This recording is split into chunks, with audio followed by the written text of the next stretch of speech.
사무엘하를 시작하며 또 묵상하며 찬양과 함께 또 다윗의 마음을 함께 묵상해 봅니다. 주님, 사무엘하 1장에 흐르고 있는 다윗의 마음은 도대체 어떤 마음입니까?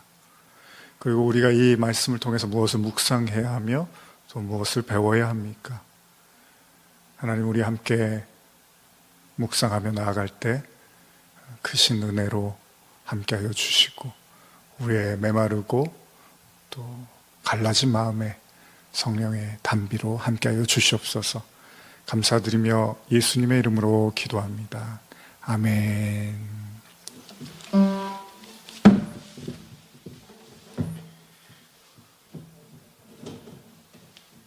오늘은 우리가 사무엘하 1장의 말씀을 들으면서 시작했습니다. 우리는 사무엘상, 작년에 사무엘상 말씀을 통해서 다윗이 어떻게 하나님 앞에 세워져 가는지, 기름 부음 받은 다윗이 어떻게 세워져 가는지에 대해서 함께 말씀을 나누었습니다. 그리고 오늘 우리는 사무엘하 1장의 말씀을 통해서 이제 그 나머지 다윗을 또 왕으로 세워가시고 그런 모든 과정들을 또 함께 나누려고 합니다.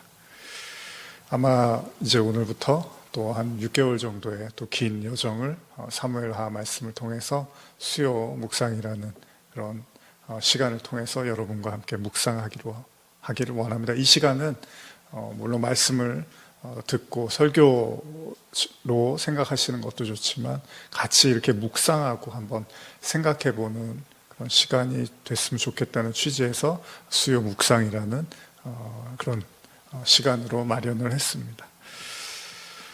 사무엘하 1장을 여러분들이 읽으시면서 저도 그렇고요. 사실 이 사무엘하를 이제 준비하고 시작하면서 참 쉽게 이해가 가지 않는 내용이 바로 1장이죠. 이미 이전에도 나누었지만 다윗은 사실은 사울에 의해서 너무나 많은 고생을 했습니다. 그래서 사울이라고 하면 정말 치가 떨릴 정도로 보고 싶지도 않고 절대로 만나고 싶지 않은 그런 사람이었겠죠. 그럼에도 불구하고 지금 사울과 또 그의 아들 요나단, 물론 다윗과 절친한 사이이기도 했지만 블레셋과의 전쟁에서 결국은 숨을 거두게 됩니다. 한 청년에 의해서 다윗이 이 소식을 듣게 되는데 놀라운 사실은 이 청년이 이제 다윗과 사울의 사이가 너무나 좋지 않아서 거의 원수지간이었잖아요.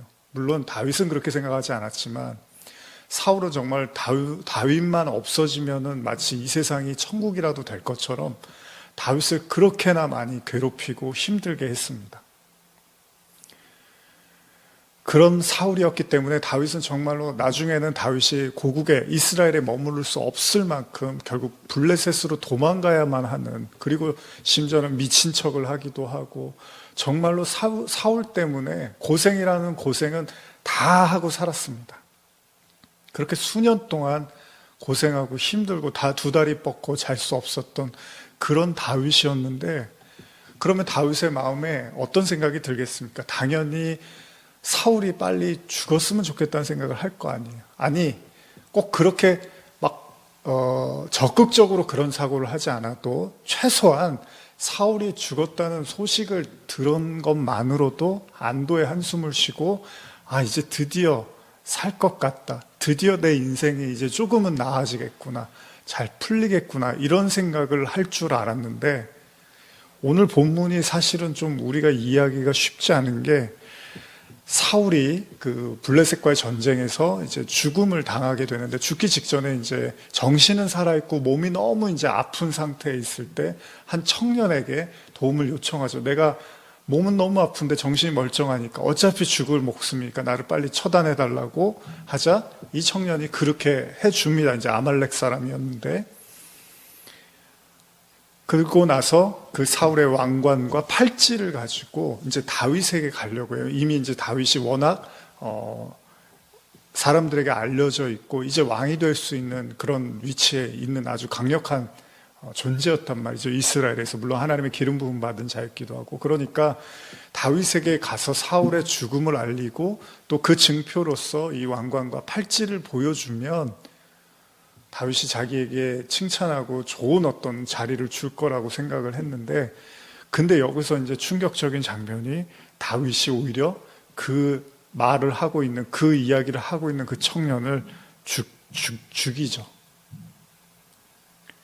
그러면서 뭐라고 하냐면, 여러분들도 잘 아시는 내용인데, 다윗이 뭐라 그러냐면, 어떻게 네가 기름 부음 받은 자를 죽이기를 두려워하지 않았느냐라고 사무엘하 1장 14절에 그렇게 말을 합니다. 어찌하여 손을 들어 여호와의 기름 부음 받은 자 죽이기를 두려워하지 아니하느냐. 그리고 나서 그 청년 중 한 사람을 불러서 그를 죽이라고 이야기를 합니다. 그리고 나서 다윗이 굉장히 슬퍼합니다. 17절이었죠. 슬픈 노래를 부르죠. 그래서 시를 짓고 막 그걸로 마음을 막 표현을 하는 내용을 볼 수 있습니다. 사실 이 부분에 대해서 다윗이 정말로 사울과 요나단을 안타까워했는가? 물론 요나단은 그럴 수 있을 것 같아요. 요나단은 아버지 사울이 다윗을 미워했지만 요나단은 다윗을 정말로 아끼고 사랑했고 언약을 맺은 자였단 말이죠. 그런데 다윗이 요나단의 죽음만 슬퍼하는 게 아니라 사울 왕의 죽음도 슬퍼하더라는 겁니다. 그러니까 도무지 사실 우리가 상식적으로 이해가 가지 않는 구절이에요. 그래서 저도 물론 제가 이 내용을 가지고 예전에 산상수훈 설교를 할 때 원수 사랑에 대한 메시지를, 이 본문을 또 인용을 했는데요. 다윗이 정말로 인격적으로 훌륭하고 뛰어난 사람이어서 그런가? 근데 나중에 우리가 아는 것처럼 다윗이 밧세바와 동침하는, 우리아의 아내 밧세바와 동침해서 우리아를 전장의 가장 위험한 곳에 내보내서 죽음을 당하게 하는 걸 우리가 보았잖아요. 그러니까 다윗이 정말로 흠도 없고 점도 없고 완전한 어떤 인간의 최고조에 달하는 그런 인격을 가진 자라고 보기도 어렵습니다. 그럼에도 불구하고 자기를 어떻게 그렇게라도 오랫동안 괴롭혔던 사울 왕에 대해서 이렇게까지 애통해하고 아파하고, 심지어는 그 사울 왕의 죽음을 도와준 청년을 그 자리에서 처단할 수 있었을까? 아무리 생각해도 이해가 가지 않습니다. 그럼에도 불구하고 우리가 이 1장을 묵상하시면서 한번 여러분들도 떠올려 보시고 생각해 보셨으면 좋겠습니다. 과연 여러분들은 여러분들의 삶에서 정말로 이렇게까지 나를 힘들게 하고 아프게 하는 그런 사람들을 향하여 간절히 애도하고 슬퍼하고 진심으로 아파할 수 있을까? 사실 큰 의미에서 생각해 보면 이 1장이 우리에게 주는 내용을 어렵지 않게 우리는 해석할 수 있습니다. 그건 바로 하나님의 사랑을 빗대면 큰 어려움이 없습니다. 하나님이 원수에 불과한, 죄로 말미암아 원수와 같은 본질상 진노의 자녀인 우리들을 위해서 자신의 아들을 보내서 십자가의 제물로 삼으셨잖아요. 그러니까 사실은 여러분, 그 사랑이라는 건 주거니 받거니 하는 게 우리가 갖고 있는 일반적인 상식이잖아요. 그러니까 내가 좀 그 사람을 사랑하는 걸 그 사람이 좀 알아주고, 또 그래서 그 사람도 좀 나에 대한 사랑을 보여주고, 이렇게 해서 오가는 정이 있어야지 사랑인데, 예수님, 하나님의 사랑은 일방적이었단 말이에요. 그러니까 요한복음의 말씀처럼 아무도 하나님에 대해서 반가워하고 달가워하지 않았는데 하나님이 아들까지 내주면서 그 영혼들을 향한 사랑을 확증하신 것처럼, 다윗이 이 사울을 향한 이 마음을 사울이 알아줬는지, 물론 중간중간마다 다윗이 정말로 사울을 죽일 수 있는 상황에서 살려주죠. 살려주고 살려줍니다. 그럼에도 불구하고 사울의 그 포악함은 사실 멈출 줄을 모른단 말이에요. 그러니까 다윗의 그 진실한 마음을 알아주지를 못해요.